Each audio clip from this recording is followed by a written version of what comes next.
राम कथा सत्र के समस्त श्रोताओं को वंदन एवं अभिनंदन।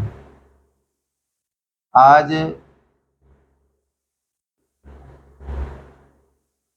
लोग जिस कथा प्रसंग को सुनने जा रहे हैं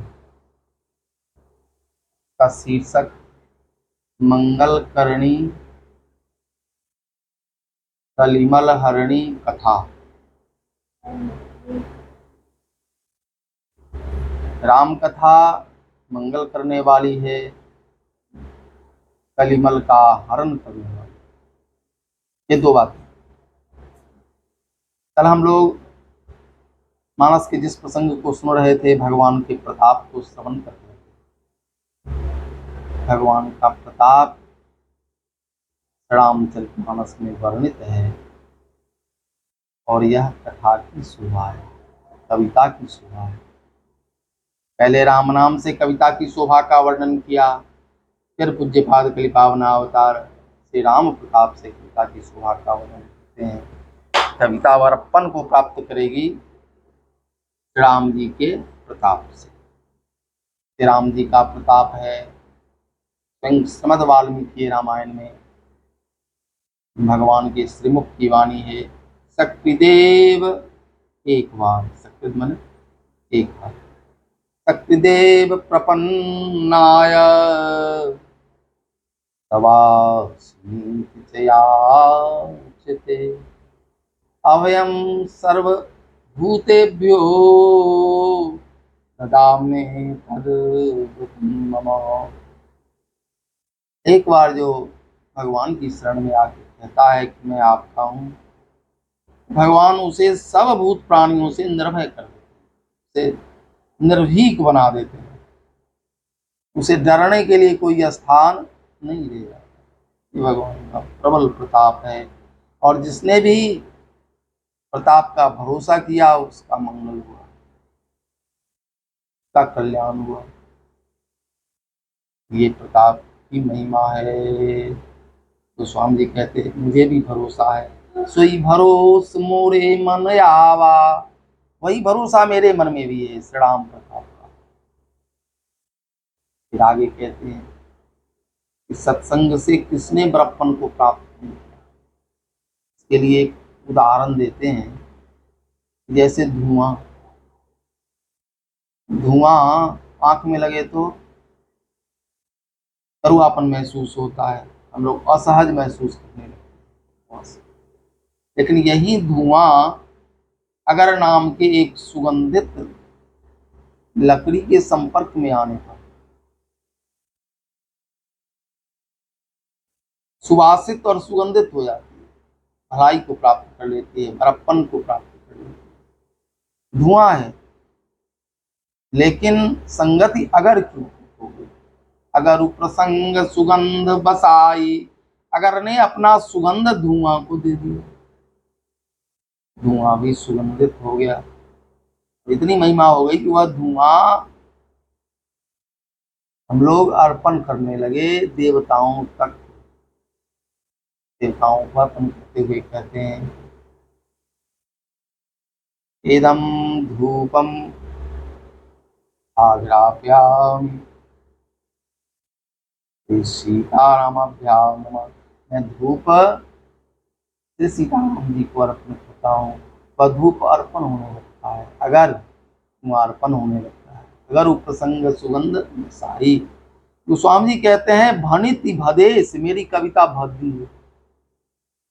कोई कहेगा मेरी कविता भद्दी है, खराब है, गंवारू भाषा में है। गोस्वामी जी कहते हैं मेरी कविता क्या है, गंवारू भाषा में है, देहाती भाषा में है, ग्राम्य भाषा में है। गिरा ग्राम में सिय राम जस, धुआं के समान। कैसी कथा, धुआं। और अगर जो है वह भगवान का प्रताप है और इसमें वर्णन किया गया राम जी के प्रताप, वस्तु भली वर्णी भनिति भदेश, मेरी कविता भद्दी है लेकिन इसमें जिस वस्तु का वर्णन किया गया है वह अच्छी है। वस्तु भली वर्णी, राम कथा जग मंगल करनी।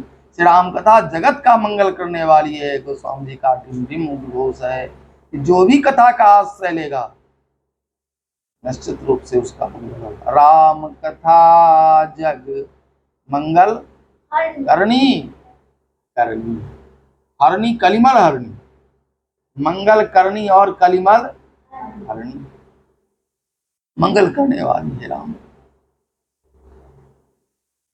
आगे गोस्वामी जी कहते मंगल करणी कलिमल हरणी, तुलसी कथा रघुनाथ की, मंगल करणी कलिमल हरणी, मंगल करने वाली है और कलिमल को हरने वाली। कलियुग में मन की यह स्थिति है कि वो सदैव पाप में लगा रहता है, गलत सोचता रहता है, गलत देखता रहता है। मन की बड़ी बुरी स्थिति है कलिमल के कारण। लेकिन राम कथा का जो आश्रय ले लेगा उसका मन पावन हो जाएगा, पवित्र हो जाएगा। कलिकाल का उस पर प्रभाव, कलिकाल के प्रभाव से वह वंचित हो जाएगा। मंगल करण कलिमल हरण, तुलसी कथा रघुनाथ की। गोस्वामी जी ने कहा जो आश्रय लेगा भगवान का प्रेमी हो जाएगा, और जो आश्रय नहीं लेगा उसका क्या होगा? कायर कलिकाल भी, कलिकाल उसको ठग लेगा। क्या करेगा? ठग लेगा। कलिकाल भी गोये, ऐसे ठगेगा जैसे एक मृग प्यासा है, ज्येष्ठ का महीना है, प्यास से व्याकुल है और देखता है कि सामने बहुत दूरी पर एक वृक्ष उल्टा दिखाई पड़ रहा है, वृक्ष की छाया दिखाई, क्या दिखाई पड़ रहा है? उल्टा। हम लोग जो दर्पण में प्रतिबिंब देखते हैं उल्टा दिखाई देता है, जिधर दाया है उधर बायां आंख रहता है, इधर बायां है उधर उल्टा दिखता है। तो मृग दौड़ता है, दौड़ कर उस वृक्ष के पास जाता है, तो जाकर के निराश हो जाता है, यहाँ उल्टा दिखने वाला वृक्ष है, यहाँ पानी नहीं है। तो जो दिख रहा था वो भ्रम था। क्या था? भ्रम था। इसी तरह कलिकाल में लोग सुख के लिए दौड़ते हैं, यहाँ जाएंगे तो सुखी हो जाएगा, बहुत पैसा कमा लेंगे तो सुखी हो जाएंगे, है कि नहीं? बहुत बड़ा मकान बना लेंगे तो सुखी हो जाएंगे, 4-5 गाड़ी खरीद लेंगे तो क्या हो जाएंगे? सुखी हो जाएंगे। लेकिन दौड़ता रहता है, लेकिन सुख मिलता है, सुख दूर हो जाता है, सुख की आशा में दौड़ रहा है। इसी तरह गोस्वामी जी कहते हैं कि जो सुख की आशा में इस कलिकाल में दौड़ रहे हैं उनकी क्या स्थिति होगी? कलिकाल उनको ठग लेगा। ते कायर कलिकाल बिगोए, निरखिर भी कर भव बारी, मृग जिमी जीव दुखारी। जिस तरह है वह मृग दुखी हो रहा है, उसी तरह कलिकाल के लोग दुखी हो जाए। मृग जिमी जीव दुखारी। यह कथा मंगल करनी है और कलिमल करनी है। मंगल करनी कलिमल हरणी, तुलसी कथा रघुनाथ की। गति क्रूर कविता, इस कविता की गति क्या है? टेढ़ी है। कैसी है कविता की गति? टेढ़ी है। नदी भी टेढ़ी चलती है, कविता भी टेढ़ी चलती। कविता और नदी की गति एक समान है। नद्या कुटिल गामित्वा, नदियां टेढ़ी चला करती हैं, कविता भी टेढ़ी चलती है। कभी नदी को आप सीधा चलती नहीं, सीधा होकर फिर टेढ़ी हो है कि नहीं? इसी तरह कविता पहले अयोध्या में हो रही, अयोध्या के बाद मिथिला में आ गई, मिथिला के बाद फिर अयोध्या में चली गई। कितनी टेढ़ी? बहुत टेढ़ी। उसके बाद फिर जंगल में चली गई, जंगल से फिर अयोध्या में, फिर लंका जाएगी, लंका से फिर कथा टहलते हुए आ जाएगी, तीर्थों का भ्रमण करते हुए नदी में आ जाएगी। तो इसकी गति क्या है? कहते हैं इसकी गति टेढ़ी है। गति क्रूर कविता सरित की, ज्यों सरित पावन पाथ की। पाथ मन क्या होता है? पाथ माने जल, पाथ माने सरित माने नदी। गोस्वामी जी उपमा देते हैं पवित्र नदी से, ये पवित्र नदियों के समान, ये कथा कैसा है, पवित्र नदियों के समान। अनेक नदियों से उपमा देते हैं, कभी गंगा जी से उपमा। पूछे हु रघुपति कथा प्रसंगा, सकल लोक जग पावन गंगा। गंगा के समान पवित्र करने वाली कथा, क्या करने वाली, गंगा के समान। कभी इसकी उपमा देते हैं जमुना जी से, इसे उपमा देते हैं, कभी नर्मदा से उपमा देते हैं। शिव प्रिय मय कल शैल सुतासी, सकल सिद्धि सुख संपत्ति राशि। कलिमल मुँह मसी जग जमुनासी, जमुना जी से दे रहे हैं। जमुना क्या है, कलिमल हरणी, कलिमल हरणी। यमुना जी कलिमल हरण करती हैं, गंगा जी पवित्र करती, कलिमल हरणी है, इसलिए जमुना जी से तुलना कर रहे हैं, कभी नर्मदा जी से तुलना कर रहे हैं, कभी मंदाकिनी से। राम कथा मंदाकिनी चित्रकूट चितचारु, अनेक नदियों से उपमा देते हैं। कहते हैं जिस तरह नदियां पवित्र करती हैं, इस तरह कथा भी पवित्र करती है। गंगा क्या है, पवित्र करने वाली है। दूसरी बात, गंगा निकली कहाँ से, भगवान के चरण कमल से। भगवान का चरणोदक गंगा जी है। जिस तरह हम लोग रोज चरणोदक बनाते हैं, ठाकुर जी का पूजन करते हैं और चरणोदक पान करते हैं, चरणामृत पान करते हैं, इसी तरह गंगा भी चरणोदक है भगवान का, भगवान के चरणों से नख से निकली है। यही पद सुर सरिता परम पुनीता, प्रकट भई शिव शीस धरी। कहाँ से प्रकट हुई, भगवान के चरण नख से। कहाँ से प्रकट हुई है, और बाद में शिव जी ने अपने सिर पर धारण किया। तो इस तरह पवित्र गंगा प्रकट हुई है। सरित पावन पात की, अब दोनों की तुलना देख लीजिए, कंपैरिजन हो रहा है। नदी बहती रहती, नदी स्थिर रहती है, नदी कभी आप लोगों ने देखा, नहीं देखा, समस्तीपुर में नहीं देखा। तो नदी में जल का प्रवाह चालू रहता है, नदी बहती रहती है आगे की ओर, पूरब की ओर अक्सर नदी बहती है नदियाँ, तो पूरब की ओर बहती रहती है। इसी तरह कथा भी बहती रहती है, कथा भी रुकती नहीं है, चलती रहती है, रोज होती रहती है, कहीं ना कहीं होती रहती है। और श्री हनुमान जी महाराज इस कथा को सुनते रहते हैं। जो प्रभु के प्यारे लाडले दुलारे भक्त हैं, वे इस कथा को श्रवण करते रहते हैं। दूसरा, पवित्र जल की नदी टेढ़ी, नदी की गति कैसी है, टेढ़ी, और कविता की गति भी टेढ़ी है। इसका वर्णन तो मैंने सुनाया पहले आपको। इसमें पावन, नदी में क्या है, पावन जल है, पावन क्या है, इसमें जल है।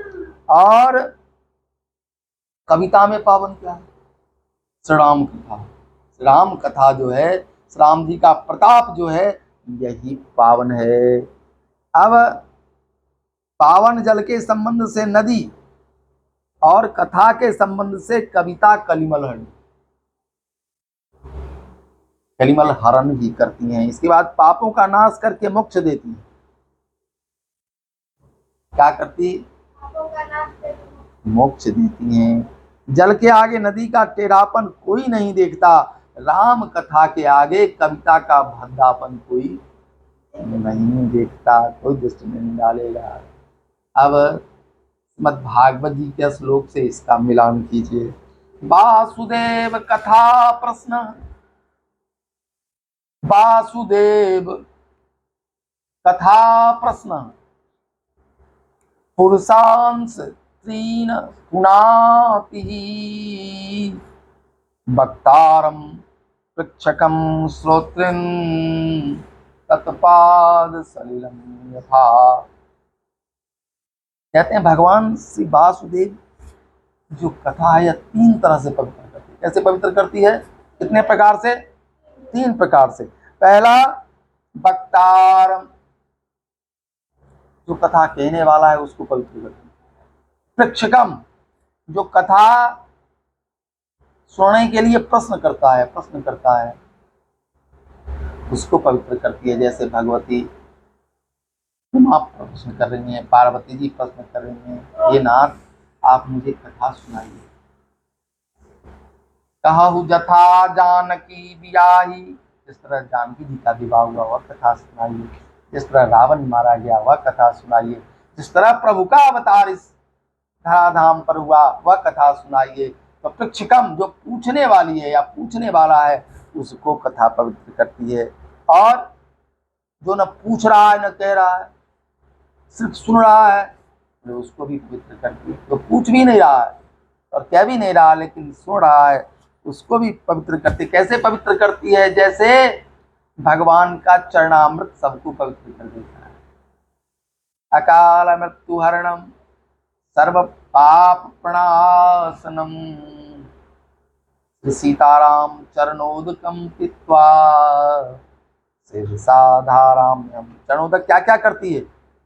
अकाल मृत्यु, जो चरणोदक रोज पिएगा उसकी अकाल मृत्यु नहीं हो सकती, वह कभी गाड़ी के एक्सीडेंट में नहीं मरेगा, कभी एक्सीडेंट होगा ही नहीं उसका। ये चरणामृत की इतनी बड़ी महिमा है। अकाल मृत्यु हरणम, दूसरा सर्व व्याधि विनाशनम, नियम से यदि चरणामृत का कोई पान कर रहा है तो रोगी नहीं होगा, सारी व्याधियां उसकी नष्ट हो जाएंगी।